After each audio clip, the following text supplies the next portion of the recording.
रंगीत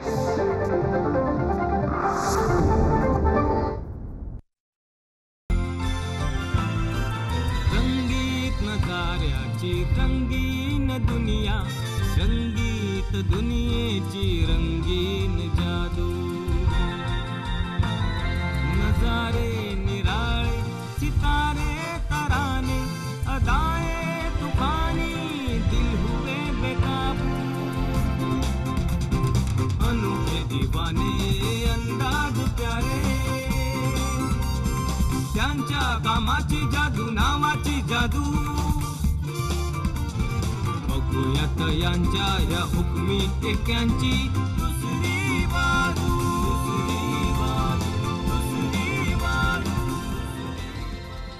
नमस्कार मित्रमैत्रिणींनो, दुसरी बाजू या सह्याद्री वाहिनीच्या कार्यक्रमामध्ये आपल्या सगळ्यांचं मनपूर्वक स्वागत. मित्रहो,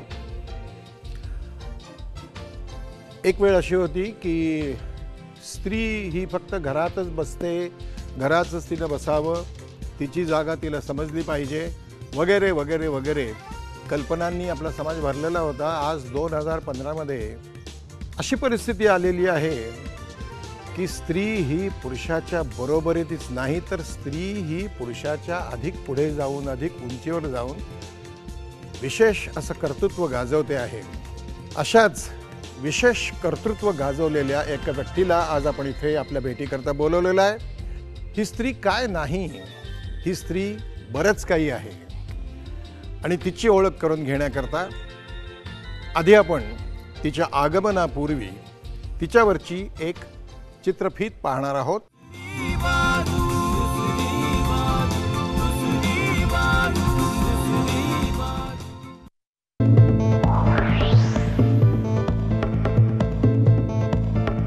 तरुण हरहुन्नरी आयुष्य समरसून जगणाऱ्या आणि आजच्या पिढीचं प्रतिनिधित्व करणाऱ्या ॲडव्होकेट समृद्धी पोरे.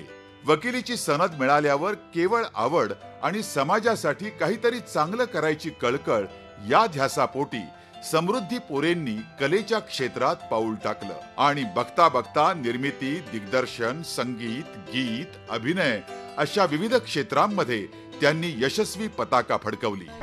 त्यांच्या मला आई व्हायचंय या सरोगसी विषयावरील चित्रपटानं भरपूर कौतुक आणि राष्ट्रीय पारितोषिकासह असंख्य पुरस्कारही कमावले. त्यांच्या प्रकाश आमटेंच्या कार्यावरील चित्रपटासाठीही त्यांचं भरपूर कौतुक होत आहे. वेगळे सामाजिक विषय निवडून त्याला रंजकतेची अचूक जोड देणाऱ्या ॲडव्होकेट समृद्धी पोरेंचं सह्याद्री वाहिनीला कौतुक आहे.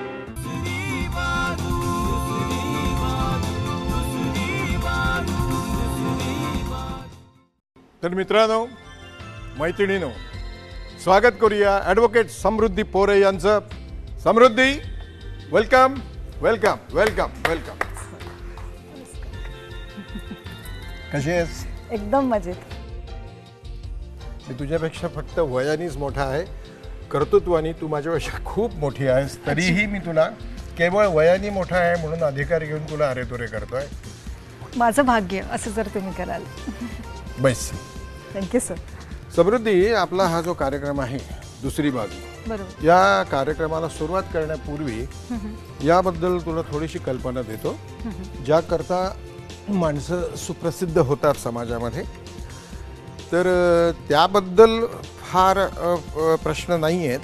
प्रश्न आहेत की तुला या जागी जिथे तू आज उभी आहेस या जागी तू येण्यापाठीमागे तुझं बालपण, तुझं संस्कार, तुझे आईवडील, कुटुंबीय, तुझं शिक्षण, लहानपणीचे छंद, अशा बऱ्याच गोष्टींवरती आपण प्रकाश पडेल अशा तऱ्हेचा हा कार्यक्रम आहे. बरोबर. तर आपण सुरुवात करूया दुसरी बाजू या कार्यक्रमाला. नक्की. समृद्धी, तुझा जन्म कुठला ग? जन्म नागपूर, विदर्भात. नागपूर. हां. मग शिक्षण कुठे झालं? शालेय शिक्षण? शिक्षण खरं वडिलांची माझी ट्रान्सफर होत असायची.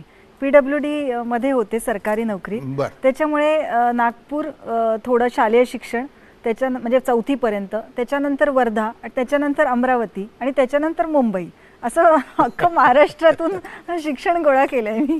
पण मग यामुळे शिक्षण घेण्यावरती किंवा शिक्षणावरती किंवा अभ्यासावरती काही परिणाम झाला सारख्या वडिलांच्या बदल्या होण्यामुळे? नाही, खरं म्हणजे मला असं वाटतं तो भार त्यांच्यावर होता, त्यांनी तो बॅलन्स केला आणि आम्हाला त्या घरट्याला असं सांभाळून ठेवलं. तर मला असं वाटतं उलट जास्तीत जास्त मित्रमैत्रिणी मिळत गेले. थोडंसं तेव्हा फोन आणि असं काही नसायचं, त्याच्यामुळे ती मैत्री झालेली सोडताना जरा दुःख व्हायचं. पण आता खरं मोठं झाल्यानंतर ती सगळे मित्र आम्ही मित्रमैत्रिणी जवळ आलो होतो. अच्छा, अजूनही भेटता, संपर्क आहे? होय होय. Very good. तुझे जे कुटुंबीय आहेत त्यांचे जे काही संस्कार आहेत त्या संस्कारांबद्दलच्या आठवणींबद्दल तू काही बोललीस तर फार बरं होईल.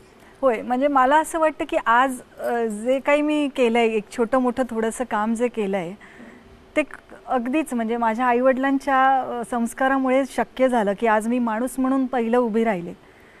तर अशा अनेक आठवणी आहे, म्हणजे प्रत्येक कण आणि कण माझ्या आईवडिलांनी बनवलेलाच आहे. त्याच्यामुळे थोडंसं एक गोष्ट सांगेन की बाबांच्या बाबतीत, बाबा मला ॲक्च्युली मी 17 वर्षाची असताना सोडून गेले. त्याच्यामुळे म्हणता नाही येणार थोड्या आठवणी आहे, पण त्या अशा इतक्या सुंदर आठवणी आहे की ती जी काय पुंजी किंवा एक शिदोरी आहे ती माझ्या आत्तापर्यंत आयुष्यामध्ये किंवा अजून माझ्या 3ऱ्या पिढीला 4थ्या पिढीला देण्यासाठी पण पुरेल एवढी आहे संस्काराची. तर बाबा एक गोष्ट म्हणायचे की जेव्हा तुम्हाला असं वाटते की ह्यानी हे नीट केलं नाही किंवा नावं ठेवावीशी वाटतील की हे बरोबर नाही, तेव्हा त्याला नावं ठेवू नका. म्हणजे त्यांनी काढलेल्या रेषेला हात लावायचा नाही, त्याच्या बाजूला तुम्ही तुमची मोठी रेष काढून दाखवा, ते प्रयत्न करा, तेवढं मोठं करून बघा आणि मग आपली लायकी समजा की त्या केलेल्या कामाला आपण काही म्हणू शकू.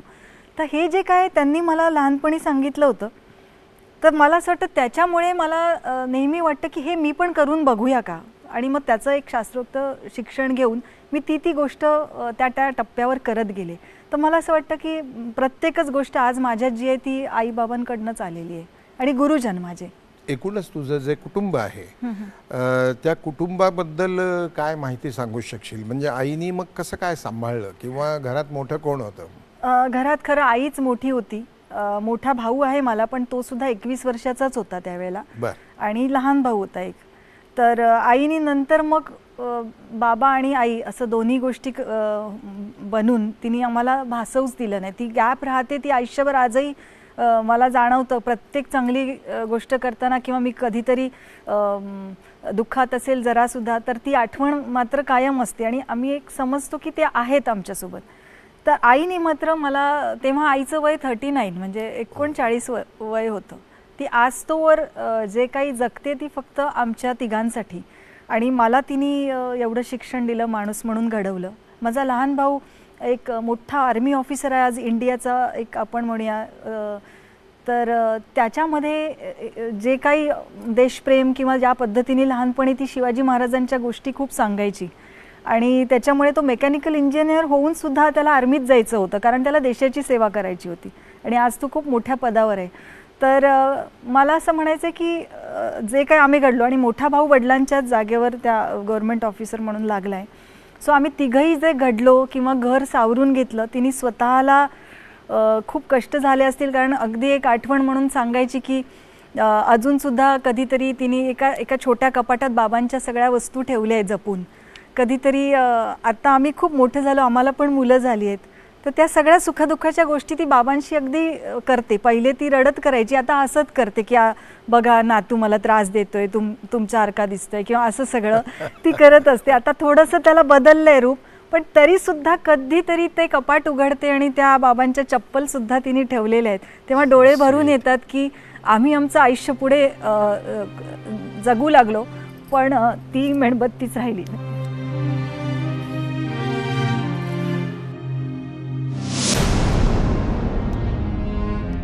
मला असं वाटतं समृद्धी की जेव्हा आपल्याला सोडून गेलेले आपले प्रियजन जे आहेत त्याला आपण जेव्हा आठवतो तेव्हा तो जो आठव आहे तो आठव आयुष्यभर येत राहणं, याच्यामध्येच माणूसपणाची जी संवेदना आहे ती तुझ्यामध्ये ओतप्रोत भरलेली आहे आणि म्हणूनच तू आज ज्या ठिकाणी आहेस, उभी आहेस, जे आत्तापर्यंत तू करू शकली आहेस ते त्याचं कारण असावं की तुझी छान अतिसंवेदनशील वृत्ती अगदी. तर त्याबद्दल तुझं अभिनंदन करतो मी, कारण संवेदनशील असल्याशिवाय हातून मोठी कामं होत नाहीत याच्याबद्दल माझी खात्री आहे, मला संशय नाही. आमच्यासारखे माणसं तुझं कौतुक करतीलच, पण ज्यांचा या व्यवसायाशी, या माध्यमाशी, प्रसारमाध्यमाशी तसा फारसा संबंध नाही, पण समाजाशी मात्र फार मोठा संबंध आहे, जवळीक आहे, अशा एका खूप मोठ्या व्यक्तीचे तुला आशीर्वाद आहेत. पहा, आपल्यावर कोणी चित्रपट काढतं हे आम्हाला धक्कादायकच होती बातमी. समृद्धी पोरे यांचं नाव थोडंसं ऐकलं होतं. मला आई व्हायचा या चित्रपटाला त्यांना राष्ट्रीय पारितोषिक मिळालं होतं आणि जेव्हा तिने इथे आली ती आणि सगळं बघितल्यावर म्हणजे तिने मनाची तयारी केली होती आधीच. भाऊ म्हणाले तुम्ही कसंही करून परवानगी, चित्रपट काढायला परवानगी द्या.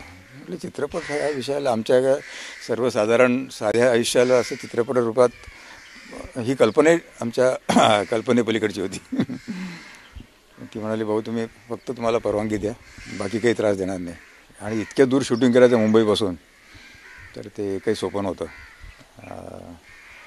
पण जिद्दीने काय होऊ शकतं त्याचं हे उदाहरण आहे. आणि हा सिनेमा खरोखरच लोकांपर्यंत पोहोचला. हे आम्ही जिथे जिथे जातो, म्हणजे अगदी 5 वर्षाचा मुलगासुद्धा म्हणतो आजोबा मी तुमचा सिनेमा बघितला आणि मोठं झाल्यावर मला तुमच्यासारखं काम करायची इच्छा हो. तर हे जे या माध्यमातून जो ह्याचा जी तिची इच्छा होती की भाऊ बहिणींचं काम आपण जगात पोचवूया, तर या चित्रपटाने ते काही प्रमाणात का असेना ते खरोखरच सिद्ध झालं आहे. 40 वर्ष अबोलपणे कुठे पण मीडिया पुढे न जाता आम्ही काम करत होतो आणि या सिनेमामुळे जिथे जाऊ तिथे लोक ओळखायला लागले. आता सेलिब्रिटी स्टेटस काय असते हे थोडासा अनुभव आम्हाला ते यायला लागला आहे. ते पचवणं आम्हाला अजूनही जड आहे. कारण आमचं आयुष्य खरंच या इतक्या जंगलात दुर्गम भागामध्ये जिथे सिनेमा आम्ही बघू शकत नव्हतो, त्याची संधीच मिळत नव्हती. आयुष्यात सिनेमासुद्धा पाहिला नव्हता आम्ही आणि आपल्या आयुष्यात सिनेमा निघतो आहे खरोखरच आमच्यासाठी फारच अप्रूप होतो आहे. हा प्रकल्प कुठे आहे, जिवंतपणे आपल्याला पाहता येईल अशी लोकांच्या मनामध्ये जी एक उत्सुकता निर्माण झाली आणि त्यानिमित्ताने हजारो लोक इथं सिनेमा झाल्यानंतर इथे बघायला आले. तर याची आम्ही कधी कल्पना केली नव्हती. आम्ही अगदी कसं सायलेंटली काम करणारे लोक होतो. आता हे सगळं फेस करणं आमच्यासाठी कठीण होतं, पण एका स्त्रीने ज्या जिद्दीने हे पूर्ण केलं आणि याच्यामध्ये जर चांगला संदेश जातो आहे समाजामध्ये, त्यामुळे ते आम्ही ॲक्सेप्ट केलं आहे. आणि समृद्धीने अशा चांगल्या विषयावर पुढे सिनेमा काढावा याबद्दल तिला आम्ही आमच्या शुभेच्छा देतो आहे आणि धन्यवाद पण देतो आहे.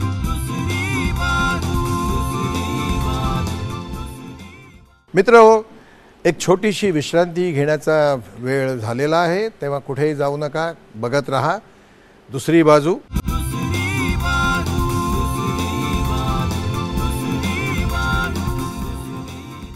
छोट्याशा विश्रांतीनंतर मनपूर्वक स्वागत करतो. मी विक्रम गोखले आणि तुमच्यासाठी आपल्या समृद्धी पोरे यांच्याशी गप्पा गोष्टी सुरू करतो. तर तू तुझ्या खेळाबद्दल, तुझ्या व्यक्तिमत्वातल्या खेळ या विषयाबद्दल सांगत होतीस, त्याची सुरुवात कर. खेळ खरं सांगायचं तर मैदानी खेळ म्हणजे ॲथलीट होते मी आणि मला स्वतःला माहिती नव्हतं की माझ्यामध्ये एक थोडासा एक्स्ट्रा धावण्याचा स्टॅमिना असावा किंवा काय. ती पण एक गंमतशीर गोष्ट झाली अशी की 4थ्या वर्गानंतर जेव्हा 5वीत आम्ही वर्धेला आलो तेव्हा एक 15-20 दिवस झाले असतील, शाळेच्या ग्राउंडवर त्या टीचरच्या लक्षात आलं की माझ्यामध्ये एक थोडा एक्स्ट्रा ऑर्डिनरी स्टॅमिना आहे. आणि साताऱ्याला एक महिला म्हणजे विमेन्स कॉम्पिटिशन ऑल ओव्हर महाराष्ट्राच्या लेवलवर होणार होत्या. तर त्यांनी सांगितलं आपण यावर्षीचा मॅरेथॉन आपण हिला खेळायला घेऊन जाऊया. तिथे तर सगळी मीट होती 7 दिवसाची. त्याच्यामध्ये एक वर्धा छोटंसं गाव शहर म्हणजे, तर जवळपास सगळेच इव्हेंट्स म्हणजे अगदी 100 मीटर, 200 मीटर, 400 मीटर सगळ्या याच्यामध्ये वर्धा शहर आम्हाला कुठेही मेडल मिळालं नव्हतं. एक शेवटचा इव्हेंट राहिला होता, तो म्हणजे एक 3000 मीटरचा. तो त्याला धावण्यासाठी मला ते घेऊन आले होते. तर सगळे हसायला लागले. आता एक हिच्यावरच फक्त जबाबदारी आणि मी 15 दिवस फक्त प्रॅक्टिस आणि मला स्वतःलाही खेळ म्हणजे काय कळत नव्हतं. तर सर जे माझे होते आणि खूपच लहान होते, 6व्या वर्गात असेल, तर त्यांनी गमतीत असं बोलले की एक मुंबईची लिली नावाची मुलगी होती आणि ती जवळपास 7 वर्षापासून थ्रूआउट चॅम्पियन असायची लाँग रनमध्ये आणि तिचं मेडल कुणीही आतापर्यंत घेतलं नव्हतं. तर म्हणाले की ती जर पडली ना हिचा पाय वगैरे लागून तर मग आपली समृद्धी जिंकली समजा, असं काहीतरी गमतीत म्हणाले ते आणि हसले. मी खूप लहान असल्यामुळे मी तसंच्या तसं घेतलं ते सगळं. आणि जशी आमची टुर्नामेंट स्टार्ट झाली तसा माझा पाय लागून ती पडली. मी पाय लावला म्हणजे तिला, आणि ती पडल्याबरोबर म्हणजे खरं मला ती पडल्यामुळे जिंकली असं म्हणता येणार नाही, पण त्याच्यानंतर त्या रेसमध्ये जवळपास 1 राऊंडचा फरक असं मला गोल्ड मेडल मिळालं पहिलंच. आणि ते वर्धेला मिळालेलं किंवा त्या टुर्नामेंट मिळालेलं पहिलं गोल्ड मेडल होतं. आणि मग त्या दिवशी त्याच्यानंतर सगळं एकच चर्चा की ती अगदी 2 वेण्या अशा घातलेल्या, त्याला एक असे ते बो लावलेले, ती छोटीशी मुलगी, कारण विमेन्समध्ये लहानपासून तर एक त्याचं वयाची अट नसायची, एवढाशी माझी ती उंची. ती सगळी लोक मला भेटायला आले की तीच काही, तिने तेवढा रेकॉर्ड बनवला वगैरे. आणि मग मला शाळेमधनं की गोल्ड मेडलच आणलं म्हटल्यानंतर वर्धेसाठी पहिल्यांदा, तर तिथनं माझी खेळाची कशी सुरुवात झाली. मग माझे सगळे गुरुजन माझ्यावर खूप हे घ्यायला लागले, काय म्हणतात त्याला, एक शास्त्रोक्त आमचं काम सुरू झालं. तुला त्यावेळेला काही कळत नव्हतं, लहान होतीस तू खूप, हे मला सगळं मान्य आहे. परंतु आज जेव्हा तू अनुभवानी विचारांनी समृद्ध झालेली आहेस, तेव्हा अशा तऱ्हेने त्या लहान वयामध्ये इतरांनी बोललेलं तू ऐकलीस, काय जे ऐकलंस, आणि तो पाय तुझा तिला तू लावलास आणि त्यामुळे ती पडली आणि म्हणून तुला गोल्ड मेडल मिळालं, तर याबद्दल तुला काही खेद होतो आहे की नाही? मला होतो, कारण मला एकच वाटतं की तेव्हा मला ती समजण्याची कदाचित बुद्धी नव्हती. पण मला असं वाटतं की खेळामध्येच मला पुढे जाऊन प्रत्येक वेळी काही मी जिंकलेली नाही, पण मला ती जर हार आणि जिंकणं जे म्हणतो आपण त्याच्यातून आयुष्य खूप कळत जातं की अगदी रेषेपर्यंत आल्यानंतर हरणं काय असतं, त्याच्यामुळे आपण जे शिकतो. तर मला असं वाटतं ती सुद्धा हार मला मिळाली असती ना तर त्याच्यात मी जिंकलेच असते. हो, तर ते वाटतं मला की जे काय झालं, पण अजाणत्या वयामध्ये मला असं वाटतं की सर ते गमतीत बोलले, त्यांचाही दोष नाही, आणि मी जसंच्या तसं ते सरच बोलले म्हटल्यानंतर ते करणं, तर त्या सगळ्या गोष्टी झाल्या खऱ्या. पण त्या एका गोल्ड मेडलमुळे मी नंतर उजेडात येऊन अक्षरशः म्हणजे शायनी अब्राम जेव्हा 400 मीटरचा हर्डल करत होते तेव्हा ती केरळहून आणि मी महाराष्ट्राहून, असं स्टेट लेवल पण मी खूप गाजवलेलं आहे. अगदी 6 वर्ष महाराष्ट्राची कॅप्टनशिप माझ्याकडे होती. तर असा खूप वेळा हारणं, खूप वेळा जिंकणं, अगदी शेवटच्या रेषेला फोकस करून आपण अगदी ताकदीनिशी तिथपर्यंत पोहोचण्याचं धाडस करणं, हे सगळं मला असं वाटतं आयुष्य आहे. आयुष्यात मला ह्याचा खूप फायदा झाला. नाही, यातला महत्त्वाचा भाग असा आहे की माझ्या या प्रश्नावरती तू होकारात्मक उत्तर दिलंस की हो, मला आज त्या गोष्टीचा खेद होतो की त्या वयात, अजाणत्या वयात मी अजाणतेपणी शिक्षकांपैकी कुणीतरी काहीतरी बोललं आणि त्याचा मी वापर केला आणि मी जिंकले, याबद्दल आज मला खेद होतो. हे तुझं उत्तर हे अत्यंत आवडलं, ते खरं उत्तर दिलंस. म्हणून की नॅशनल प्लेयर तू होतीस हर्डल्समध्ये, तर त्याचे काही अनुभव काय आहेत, कसे आहेत, कशी तू काय केलंस त्याकरता, किती तयारी केलीस, तुझे शिक्षक कोण होते? खरं सांगायचं तर शिक्षक म्हणजे त्या परत आम्ही त्या ह्याच्यातच येईन की वर्धा शहरामध्ये त्यावेळेला स्पोर्ट्ससाठी त्यावेळेला इतक्या फॅसिलिटीज नव्हत्या. म्हणजे साधारण मी सांगायचं की हर्डल्स माझा हा इव्हेंट होता, त्याच्यावर उडी मारून तुम्ही पुढे जायचं, तर ते हर्डल्सचं जे काही हे असायचं ते सुद्धा सुरुवातीला आमच्या शाळेत नव्हतं. अरे बापरे. ते कुठून तरी आणायला लागायचं. तर माझ्या ज्या एक देशपांडे बाई म्हणायचो आम्ही त्यांनी म्हणजे मला बरं झाला हा प्रश्न विचारला की याच्यातून मी त्यांना आज थँक्यू, म्हणजे खूप छोटासा शब्द आहे, पण अगदी सकाळी 5:30 वाजता त्या माझ्यासाठी उठून यायच्या. आणि मला तेव्हा खरं वाटायचं की काय म्हणजे एवढं उठून असं हे वाटायचं, पण त्याचा त्यांना वेगळा पगार नसताना सुद्धा आज मला कळतं, तेव्हा कळत नव्हतं. त्या सायकलवर मला घ्यायला यायच्या. त्याच्यानंतर 5:30ला अगदी लोक उठण्याच्या आधी आम्ही जाऊन प्रॅक्टिसला जायचो. अशी ती इतकी माझी तयारी त्यांनी करून घेतली की छोट्याशा गावात येऊन महाराष्ट्राच्या लेवलवर त्या सगळे टायमिंग्स आम्ही क्रॉस करणं हे केवळ माझ्या त्या देशपांडे बाईंमुळे झालं असं मी आज सगळ्यांना सांगेन. की कुठेतरी आपण घडत असतो कणाकणानी, आणि ह्या घडण्यामध्ये खूप लोकांचे हात असतात, आणि ते खरं देवासारखे आपल्या आयुष्यात आलेले असतात. गुरु, तुमचे देशपांडे बाई अजूनही आहेत? हो आहेत. म्हणजे मला अजून एक आता विषय निघाला म्हणून सांगेन की मला त्यांनी शाळेत बोलवलेलं, आणि शाळेत मी खरं मस्तीखोर होते. कधी पहिला नंबर वगैरे माझा कधीच आला नाही शाळेत.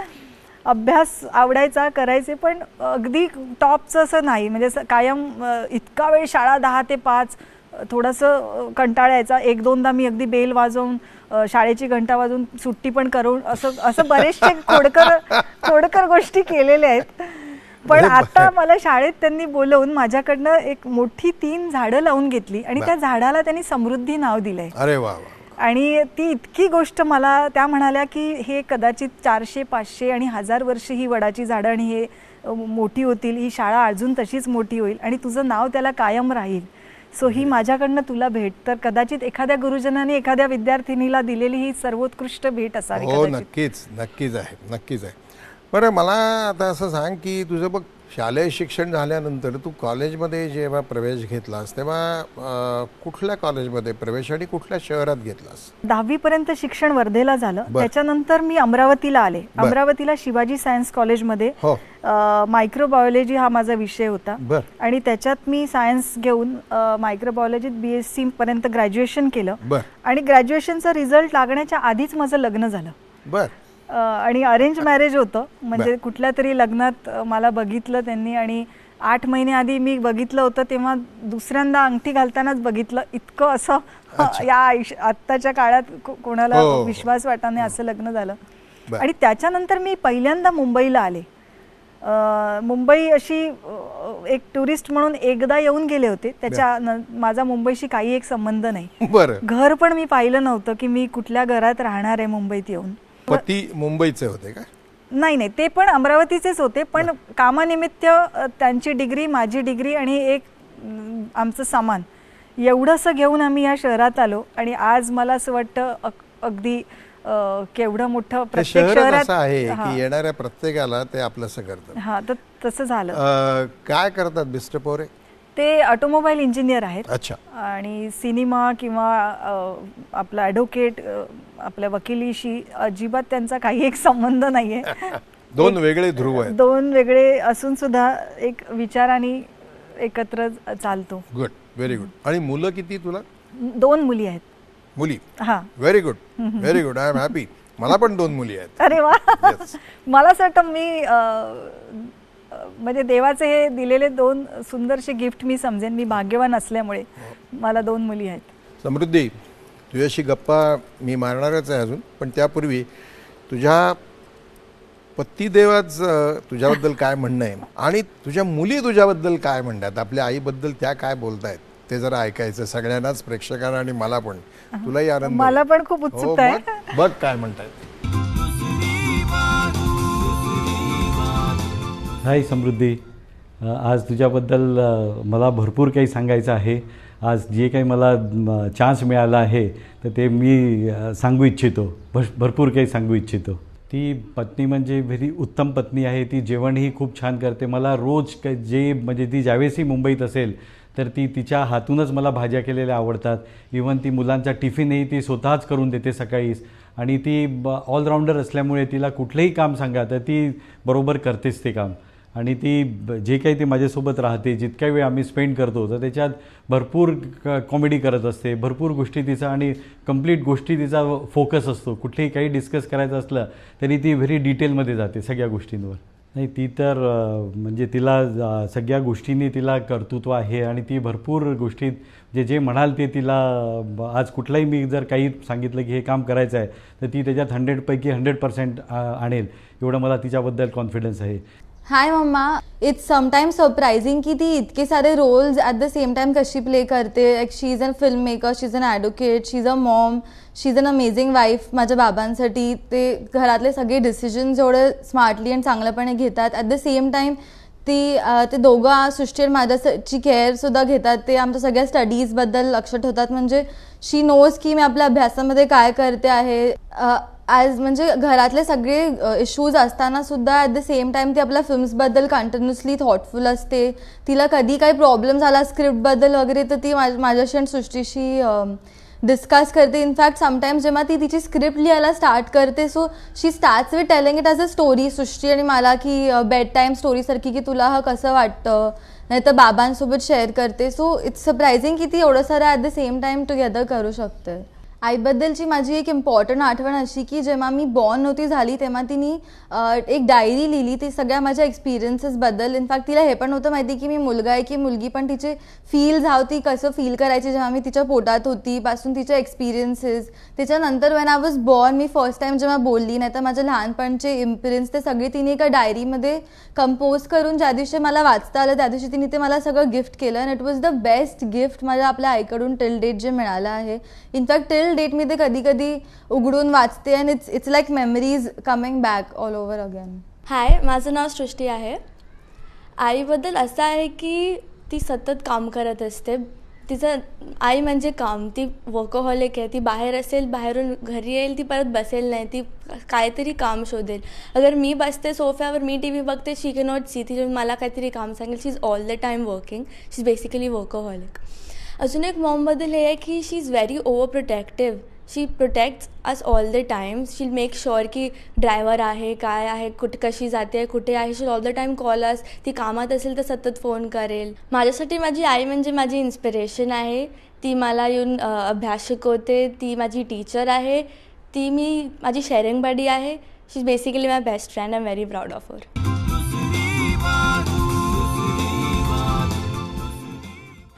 देवावर तुझा कितपत विश्वास आहे? खरं सांगायचं तर मी एक पर्टिक्युलर मर्यादेपर्यंत नाही, देवावर विश्वास नाही हा शब्द मी म्हणणार नाही आहे, कारण मला ती शांती आणि मला एक योग्य मार्ग दाखवणारी एक शक्ती आहे.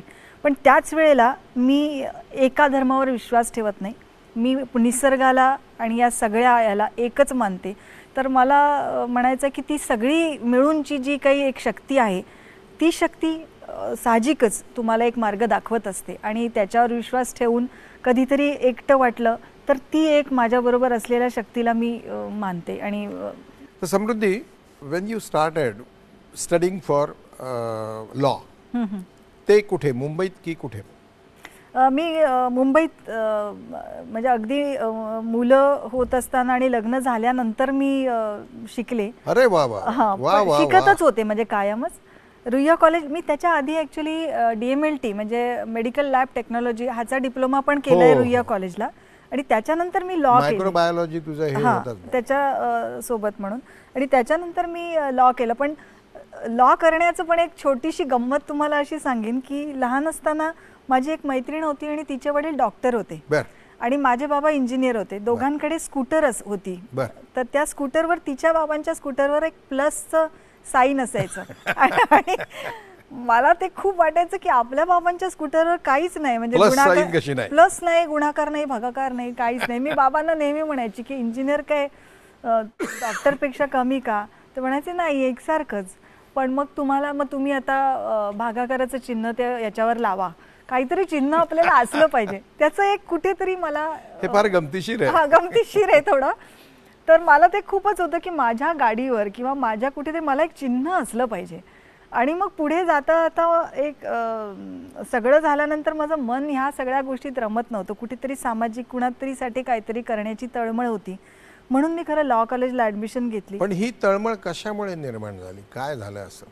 म्हणजे वडील गेल्यानंतर ही तळमळ सुरू झाली की त्याच्या आधीपासूनच हा विचार, सामाजिक जाणीवेचा विचार जागा होता मनामध्ये? खरं सांगायचं तर ना, असं मुद्दाम ठरवून काही आलं नाही. मला एक स्वतः असं वाटतं आतून की खरं सांगायचं तर मला असं वाटतं आपल्याला इतकं भरभरून दिलं आहे आणि काही ठिकाणी त्या साध्या बेसिक गोष्टी कुणासाठी जर नाही मिळाल्या तर आपल्याला ते वापरायचे हक्क नाही, हे मला आतून मनातून आजही वाटतं. म्हणजे अगदी तुमच्या मुंबई शहरात खूप इलेक्ट्रिसिटी आहे म्हणून तुम्ही वाटेल तेवढे रोषणाई करायची आणि गावागावात नाही, तर कुठेतरी मन खातं. मला असं वाटतं की नाही, हा आम्हाला अधिकार नाही. तर ही भावना माझ्या लहानपणापासूनच कुठेतरी होती. Samruddhi, very good thought, very good thought. म्हणजे माझ्या वर्गातल्या कुणातरी जवळ, माझ्याजवळ 2 पेन आहेत आणि तिच्याजवळ 1 नाही, तर ते तिथपासूनच सुरू झालं की घरी खोटं बोलायचं, हरवला आणि तिला देऊन यायचा, असं कुठेतरी ते होतं. मग आज थोडे मोठं झाल्यानंतर आईला सांगायचं, माहिती आहे तो पेन हरवलं नव्हतं मी, ते माझी एक मैत्रीण आहे ना तिच्याकडे ते नव्हत्या म्हणून मी दिलं. तर मला असं वाटतं हे कुठेतरी उपजतच होतं. आणि मग ॲडव्होकेटच्या याच्यामध्ये ADV नावासमोर लागतं ॲडव्होकेटचं, आणि ते चिन्ह गाडीवर लागतं. खरं हे कारण म्हणून ॲडव्होकेट बनले. पण नंतर मात्र मग अशा काही केसेस येत गेल्या की मग मी माझी राहिलेच नाही. मग मला असं वाटलं की आपण आज एवढे भरभरून 2 हात दिलेले आहेत आणि तेवढी बुद्धी पण जर दिली आहे तर आपण आता इतरांसाठी जगायला सुरुवात करावी. तू ॲडव्होकेट झाल्यानंतर मग तुझ्या या लॉ बद्दलच्या, कायद्याबद्दलच्या ज्ञानाचा कसा उपयोग करायचा ठरवलास का? त्याबद्दल काही विचार केला नव्हतास का? तो विचार आधी होता आणि मग तू लॉ केलास आणि नंतर तू काही सामाजिक जाणीव जी तुझ्यामध्ये उपजतच आहे मी असं म्हणेन, त्याचा सुद्धा तू काहीतरी विचार करून तुझी वकिली चालू ठेवलेली आहेस? खरं नाही, म्हणजे शिक्षण शिकण्याचं हे शिक्षण शिकूया म्हणून.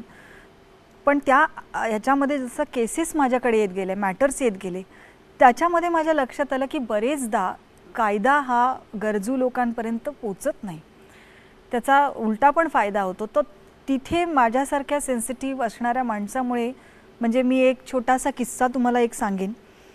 अगदी सुरुवातीला जेव्हा ज्युनियर तुम्ही असता त्यावेळेला एका केसचे, म्हणजे सरकारी वकील म्हणून त्यांचे ज्यांना कोण वकील मिळत नाही त्यांना तुम्हाला अपॉइंट करतात आणि त्याचे 100 रुपये एका मॅटरचे किंवा एका दिवसाचे तुम्हाला मिळत असतात.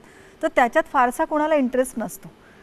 तर असंच एक केस माझ्याकडे आली, म्हणजे मी त्याच्यावर पॅनलवर आले असताना मला त्या माणसाने एक पत्र लिहिलं होतं की तो म्हणजे कैदी 6 वर्षापासून तो जेलमध्ये होता आणि त्यांनी खूप मोडक्या तोडक्या की अगदी शब्द जुळवून जुळवून त्याचा अर्थ काढायला लागायचा.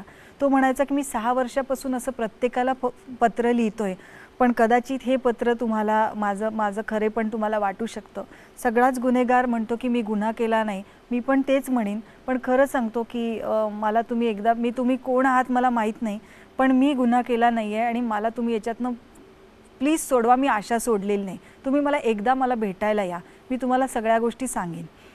आणि त्या पत्राला वाचल्यानंतर तो पूर्ण दिवस मी विचार करत होते आणि कुठेतरी त्या अशा मोडक्या तोडक्या अक्षरांमध्ये आणि त्या पोस्टकार्डामध्ये मला वाटलं हा माणूस खरा बोलतोय, मी एकदा भेटायला पाहिजे. आणि मी जेव्हा गेले तेव्हा त्याची केस ॲक्च्युली अशी होती की अंमली पदार्थ बाळगल्यामुळे त्याला अटक झाली होती आणि त्याच्यावर म्हणजे नॉन बेलेबल ऑफेन्स वगैरे असं सगळं आहे. 6 वर्ष तो कितपत पडलेला होता याच्यामध्ये. मुंबईमध्ये जेव्हा भेटले तो म्हणाला की माझ्या मुलीचं काही दिवसांनी लग्न आहे आणि मी जेव्हा जेलमध्ये आलो तेव्हा छोटीशी होती, त्यांच्यामध्ये काय पटकन लग्न करतात. तर म्हणे मला त्यांनी सांगितलं की दगड फोडणारा होता तो, टेकडीवर दगड जी फोडणारी 2 माणसं, त्याच्यासोबत अजून एक होता. तर तो म्हणाला की तिकडनं ट्रक आला, माझं काम झाल्यानंतर संध्याकाळी घरी परतायचं म्हणून मी हात दाखवला आणि त्या ट्रकमध्ये बसलो आणि थोडं पुढे गेल्यानंतर तो ट्रक पकडला गेला आणि त्याच्यामध्ये त्या सगळे अंमली पदार्थ होते आणि त्या नेमक्या त्या पोत्यावर तो बसला होता. तर त्याला ती अटक झाली होती असं तो मला सांगत होता.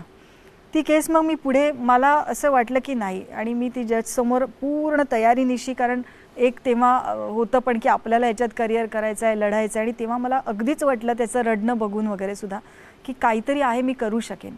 आणि मग ती केस चालवली पुढे, पण तूर्त मी त्याला लगेचच सोडवू शकणार नव्हते. पण मी त्यावेळेला कोर्टामध्ये खूपच वेगळ्या मार्गाने जाऊन जजला अगदी आळवून सांगितलं की याच्या मुलीचं लग्न आहे, त्या दिवसासाठी 2 दिवस तुम्ही त्याला घरी सोडा आणि कुठलेही पोलीस आणि हे नसताना, म्हणजे कारण नातेवाईकांमध्ये ती बदनामी खूप होते, माझ्यावर मी जबाबदारी घेईन. आणि मी त्याला जजला ही मागणी केली, जजनी ती मान्य केली. आणि आम्ही लग्नात गेलो त्यावेळेला त्याच्या मुलीला हळद लागत होती आणि तिचा बाप तिने बघितला एक 6-7 वर्षानंतर.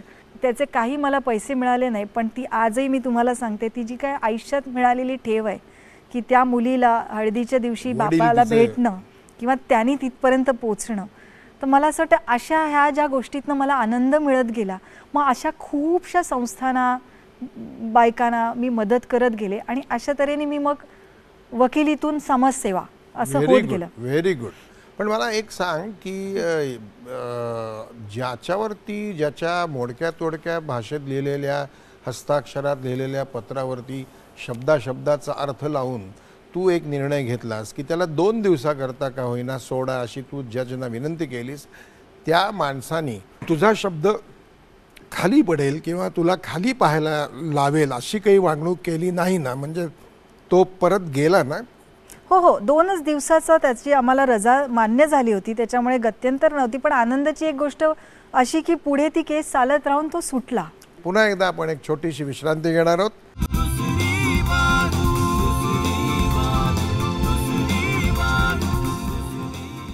विश्रांतीनंतर पुन्हा एकदा सगळ्यांचं मनपूर्वक स्वागत. तर समृद्धी, हे सगळं तू एकदम अचानक समाजसेवेतून मग एकदम या प्रांताकडे वळलीस, तर ती कशी काय, त्याची प्रेरणा कुठून कशी मिळाली आणि कशी सुरुवात केलीस? खरं सांगायचं, जसं तुम्ही आत्ता एवढी मोठी यादी जी घेतली आहे की तुला लेखन पण करायचं आहे, तुला गाणं पण ऐकायचं, तुला खेळायचं पण आहे, खरोखर मला या एकाच आयुष्यात खूप जगावंसं वाटतं. हा स्वभावच आहे. ते एकाच जन्मी जणू फिरूनी नवे जन्मे नमी, असं एक रेनबोसारखे सगळे रंग आयुष्यात असावे असं जसं वाटतं मला. तुझी कविता एखादी ऐकवशील का? खरं सांगायचं तर लहानपणापासून खूप काही केलं, पण मी केलेल्या कविता म्हणजे त्या चांगल्या आहेत असं मला माहिती नव्हतं. खरं अगदी खूपच वर्ष आधी केलेले 4 ओळी सांगेन आता तुम्ही म्हणताय म्हणून. त्याच्या आधी थोडंसं एक सांगेन की आम्ही नागपूरला राहत असताना सरकारी क्वार्टर्स असायचे आणि त्याच्या अंगणामध्ये गुलमोहराचं झाड होतं. बरं. आणि उन्हाळ्यात सुट्टी जेव्हा असायची तेव्हा कायम त्या झाडाच्या खाली म्हणजे त्या अंगणामध्ये आम्ही तिघही भावंड खेळत असायचो. त्यावेळेला गुलमोहराला खूप फुलं आलेली असतात, फुलून येतं आणि सगळ्या अंगणात त्याच्या पाकळ्या पडलेल्या असायच्या आणि आम्ही तिथे कायम खेळायचो. तर ते कुठेतरी माझ्या स्मरणामध्ये माझं बालपण, माझी भावंड, आमचं घर असं ते राहून गेलं. त्याच्यावर एक 4 ओळी मी लिहिल्या होत्या. जरूर ऐकव. अजूनही लाल आहे गुलमोहर माझ्या अंगणातला, अजूनही होत आहे धावणाऱ्या पावलांना स्पर्श पाकळ्यांचा, अजूनही ऐकू येतो धपाटे घालताना नाद माझ्या आईच्या बांगड्यांचा, अजूनही कधीतरी मोह होतो आई बघ न ग हा म्हणण्याचा. Very good. काव्य रचनेतून किंवा काव्य पंक्तीतून पुन्हा एकदम तू लेखनामध्ये म्हणजे गद्य लेखनामध्ये उडी घेतलीस, संवाद लिहिण्यामध्ये तू प्रावीण्य मिळवलंस. बरं, प्रावीण्य मिळवलं एवढ्याकरता म्हणतो की तू तुझे चित्रपटही लिहितेस असं मी ऐकतो. तर ही सगळी धडपड समाजसेवेच्याच अनुभूतीमधून किंवा कसं का व्यवसाय करायचा म्हणून काय नेमकं? नाही, अगदीच नाही. म्हणजे अगदी सांगेन की व्यवसाय म्हणून कधीही मी याच्यावर माझा विश्वास आहे की व्यवसाय म्हणून नाही, कारण तुझे जे चित्रपट आणि त्याचे विषय जे आहेत ते व्यवसायाभिमुख असे नाही आहेत, हे मला माहिती आहे. तुझं चित्रपट मी पाहिलेले आहेत. तर त्यामुळे मग कशामुळे असं वाटलं की आपण आता चित्रपट क्षेत्रात प्रवेश करावा, लेखनात प्रवेश करावा, अभिनयात प्रवेश करावा, संगीतात प्रवेश करावा, असं कशामुळे वाटलं? खरं सांगायचं तर मी ठरवून केलं नव्हतं की मला फिल्म मेकर व्हायचं आहे असं अशा याने, पण ते बीज कुठेतरी रोवलं म्हणजे होती कुठेतरी की व्यक्त होणं. चित्रभाषा ही इतकी जास्त इफेक्टिव्ह आहे की एका छोट्याशा गोष्टीतून मी खूप काही सांगू शकते, ती जी काही तळमळ आहे आतमध्ये. तर म्हणून खरं चित्रपट म्हणजे पहिली माझी स्वतःचं जे हायकोर्टात चालवलेलं मॅटर किंवा ती केस होती त्याच्यावरच मी चित्रपट बनवलाय. तर ते त्याच्या बनवण्याच्या आधी ॲक्च्युली म्हणजे मी फिल्म मेकिंग शिकले किंवा मला खरं सांगायचं तर सुरुवातीला जेव्हा यायचं म्हटल्यानंतर एक खूप मोठं भांडवल लागतं. ते पैसे माझ्याकडे नव्हते खरं सांगायचं तर. आणि नुसतंच एक शिक्षण शिकले होते मी की मी फिल्म मेकिंग करायचं तर फिल्म मेकिंग आपण शिकलं पाहिजे, त्याचा मी डिप्लोमा घेतला होता. पण कुठेतरी काम करावं असं मला वाटत होतं. तो डिप्लोमा कुठे घेतलास? तो आपल्या मुंबई युनिव्हर्सिटीला मी शिकले. बरं. हां. आणि मग मला असं वाटत होतं की कुणीतरी मला एक अनुभव द्यावा की मी एक असिस्टंट डायरेक्टर किंवा कुठेतरी, पण एक वकील आणि त्याच्यात मला अनुभव काही नाही, त्याच्यामुळे मला काम कुठेच मिळालं नाही खरं सांगायचं तर. आणि मग खूप म्हणजे मला असं की इतनी अच्छी वकीली चल रही है, क्यों इसमें आ रहे हैं, इसमें बहुत सारे लोग फ़ोन करते हैं, डॉक्टर, इंजीनियर, लेकिन वो पैशन होता है, लेकिन फिल्म मेकिंग आसान बात नहीं है, आप मत सोचो, असं वगैरे खूप मशवरे मला मिळाले. पण ते होतं की करायचं तर आहे. आणि मग मी खरं वकिली म्हणजे एक समाजसेवा आणि हे जे काही केसेस करत होते ते माझे सगळे पैसे मी स्वतः मेहनत करून एका बाजूला साठवत गेले माझं स्वप्न पूर्ण करण्यासाठी. आणि ज्या वेळेला माझ्या लक्षात आलं की आता इतके पैशामध्ये मी सिनेमा करू शकेन, त्या माझ्या स्वतःच्या पैशामध्ये मी मला आई व्हायचे हा चित्रपट केला.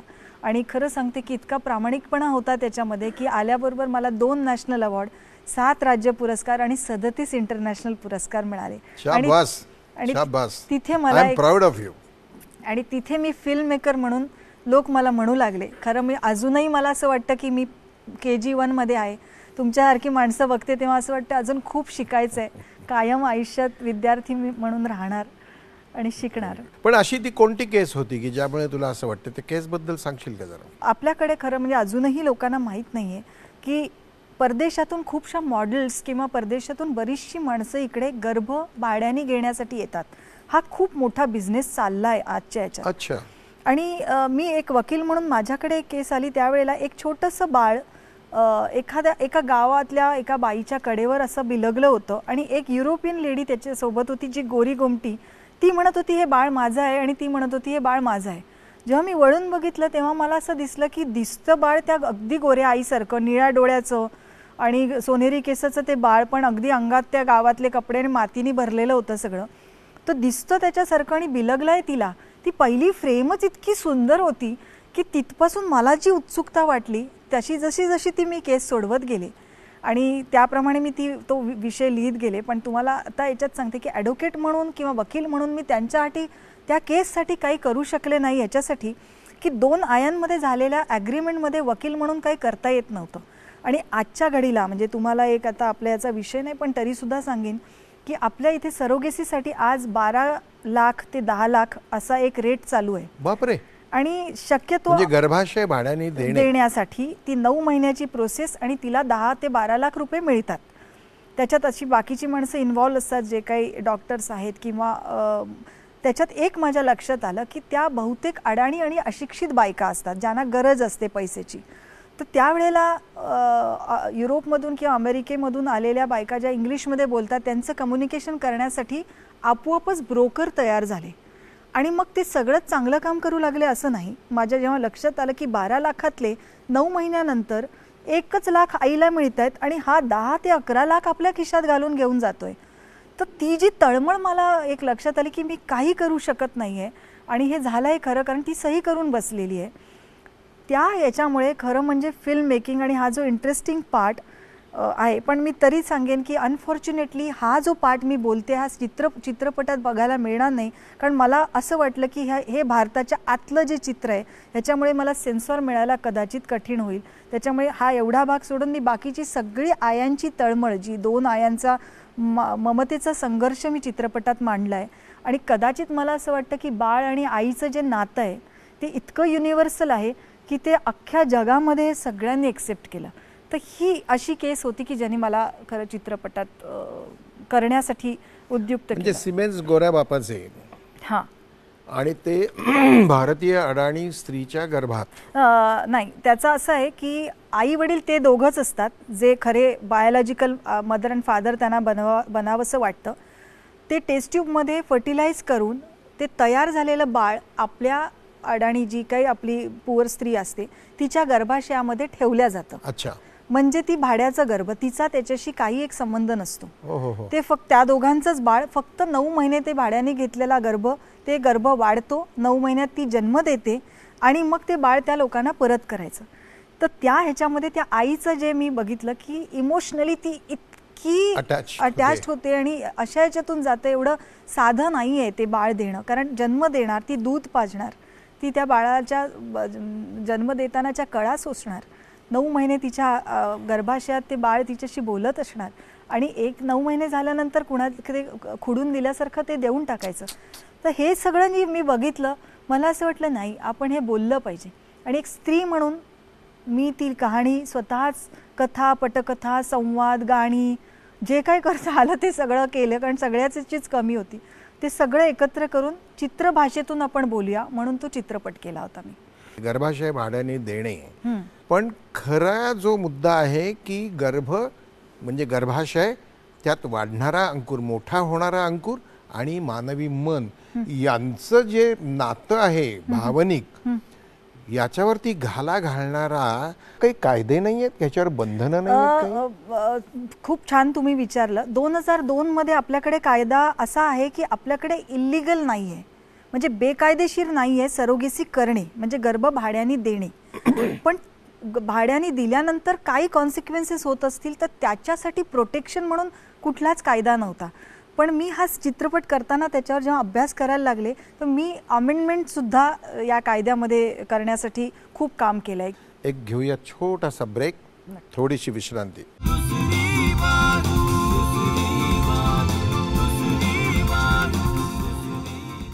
तुम्हा सर्वांचं पुन्हा एकदा स्वागत करतो आणि समृद्धी पोरे यांच्याशी बातचीत सुरू करतो. ही जी अमेंडमेंट पास करण्याचे काय प्रयत्न तुझे चालू आहेत? प्रयत्न असे आहेत की ही जी आई आहे, मी अशा अनेक केसेस बघितल्या, म्हणजे चित्रपटात जरा कहाणीत वेगळं असेल पण बऱ्याचदा असं होतं की आपल्याला असलेली जी 2 मुलं आहेत त्यांचं शिक्षण आणि त्यांच्या पोटात त्यांच्या तोंडात अजून एक म्हणजे घास पडत नाही आहे, एकटी आई आहे. तर अशा वेळेला त्या 2 मुलांचं संगोपन करण्यासाठी तिने स्वीकारलं आहे 3रं बाळंतपण. पण मी अशा 1-2 केसेस बघितल्या की ती त्या बाळाला जन्म दिल्यानंतर सगळं तिने लिहिलं होतं. म्हणजे तिने कशावर सही केली आणि किती शून्य म्हणजे किती लाख ते तिला कळत नसणारी ती आई, तिने ते बाळ जन्म झाल्यानंतर तिला राहवलं नाही, त्या बाळाला तिने कापडात गुंडाळलं आणि ती पळून गेली.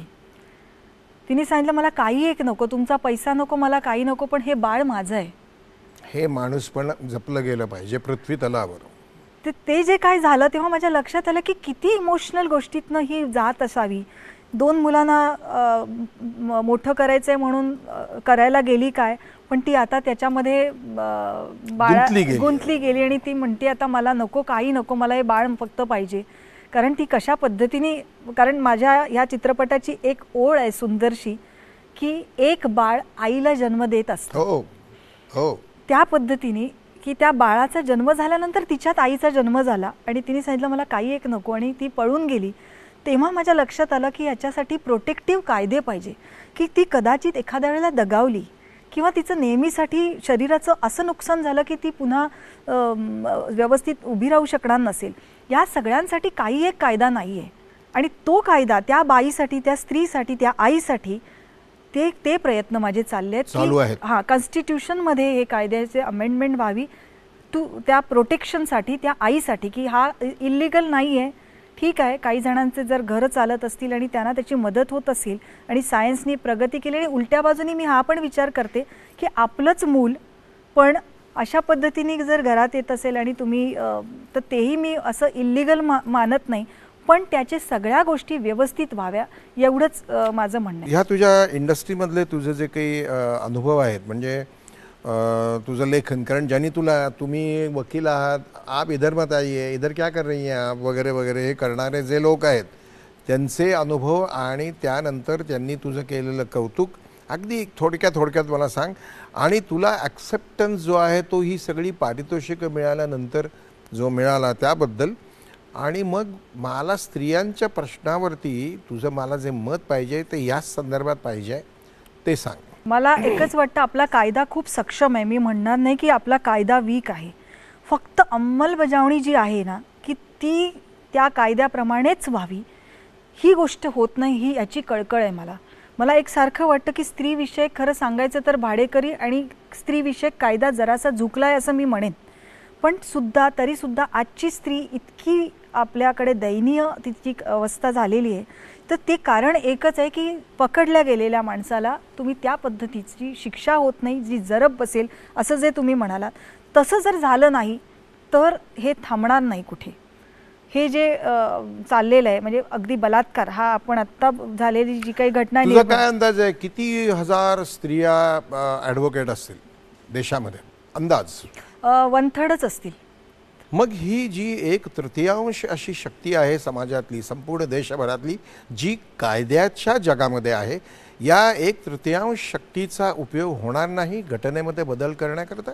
स्त्री शक्तीचा उपयोग असा होईल की अजून एक मला सांगायचं की आज आपण ज्या माझ्यासारखी किंवा शिकलेली स्त्री ज्या ठिकाणी जाऊन पोचते, तिने आपल्या पेक्षा सक्षम नसलेल्या स्त्रीला हात दिला पाहिजे, तिने तिला पुढे आणलं पाहिजे. मला बऱ्याच ठिकाणी अशा सासू झाली की लगेचच तिला झालेला तो छळ ती परत जे काही असं सर्कल चालू असतं तसं कुठेतरी आपण एका पोझिशनला पोचल्यानंतर आपण एक खालच्याकडे पण बघत नाही, तर तसं होता कामा नये. मला असं वाटतं की स्त्रीनी स्त्रीला हे केलं पाहिजे. आणि दुसरं मी एक स्त्रीसाठी एक सांगेन की स्त्री खूप पॉवरफुल आहे ॲक्च्युली.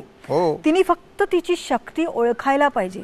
तिने स्वतःच जर मी एक अबला आणि दुर्बल असं जर समजून घेतलं तर मग बाहेरचं जग तुम्हाला त्या दृष्टीने बघू लागतं असं मला वाटतं. एक तर कायद्याचं प्रोटेक्शन, कायद्याची अंमलबजावणी, कायदा आहे, फक्त ती जी काही आपली सोसायटी ज्या पद्धतीने आहे आणि जे काही त्या हुद्द्यावर असतात त्यांनी ती अंमलबजावणी करावी. आणि स्त्रीनी स्वतःकडून स्वतःला दुर्बल समजू नये, अबला समजू नये, तिने सक्षम म्हणून पुढे यावं. मला एकच वाटतं की साधी छोटीशी मुंगी छोट्या छोट्या पावलं करत करत एवढं मोठं वारू आणि एवढं मोठं हे आपलं तयार करू शकते. तर आपण तर दिलेली केवढी मोठी शक्ती आहे, ईश्वराने खूप शक्ती दिलेली, तिने ती ओळखावी. आणि मग मला असं वाटतं की फोकस लाईन क्रॉस करायला काही एक लागत नाही. त्याच वेळेला मी एक सांगेन की पुरुष म्हणजे माझा भाऊ, माझे वडील, माझा नवरा, ह्या भूमिकेत पुरुषांनी सुद्धा स्त्रीचा तेवढाच रिस्पेक्ट करावा. आणि जे काही 1/3 मी म्हणाले स्त्रिया जर असतील तर बाकीचे उरलेले पुरुष त्या स्त्रीच्या पाठी असावे. आणि एक सामाजिक व्यक्तिमत्व एका ह्युमन बिईंगला मी आज एक वेगळाच संदेश देईल जो याच्याशी रिलेट नाही. मला सारखं वाटतं जेवढं मला हे बाकीची जाण आहे तशी मला माझ्या पर्यावरणाची इतकी जास्त भीती वाटते की पुढच्या येणाऱ्या जनरेशनला आपण काय देणार आहोत. तर मला फक्त एक विनंती आहे प्रत्येकाला की प्रत्येक माणसाने एक तरी झाड लावावं की तुम्ही आयुष्यातनं तुमचं आयुष्य आणखीन 100 वर्ष जरी जगलात तरी त्याच्या पुढे ही झाडं जगत असतात. आणि मग ती झाडं काय काय ह्या जगाला देईल दुसऱ्या एक जनरेशनला. तर मला असं वाटतं निदान एवढं तर आपण नक्कीच करू शकतो. तर हा एक संदेश माझा या कार्यक्रमातून नक्की द्या. Beautiful. Thank you very much Samruddhi. तुझ्या या सगळ्या विचारांनी मी प्रभावित झालेलो आहे. I respect you my dear, I respect you very much. आपण आता झटपट प्रश्न रॅपिड फायर, तो 1-2 मिनिटाचा खेळ खेळणार आहोत. ठीक आहे, सुरुवात करूया. बरं. संगीतकार सी रामचंद्र यांचं मूळ नाव? रामचंद्र चितळकर. बरोबर. आवडता दिग्दर्शक? श्याम बेनेगल. आवडता अभिनेता? विक्रम गोखले. आवडतं पुस्तक? Discovery of India. अच्छा. आवडतं डेस्टिनेशन, कुठे जायला आवडेल? खरं म्हणजे मला असं वाटतं की कंपनी सोबत असेल तर छोट्याशा खेड्यात पण जायला मला आवडेल, पण तरी स्वित्झर्लंड मला खूप आवडलंय. Very good. म्हण पूर्ण करा. अतिशहाणा त्याचा बैल रिकामा. समाजकार्य करणाऱ्या व्यक्तीचा तुझ्या मनावर, आयुष्यावर, विचारांवर प्रभाव? प्रकाश आमटे अर्थात, आणि बाबा आमटे. हो, व्हेरी गुड. मी आता बोलतोय तो संवाद कुठल्या नाटकातला आहे? कोणी घर देतं का? घर. नटसम्राट.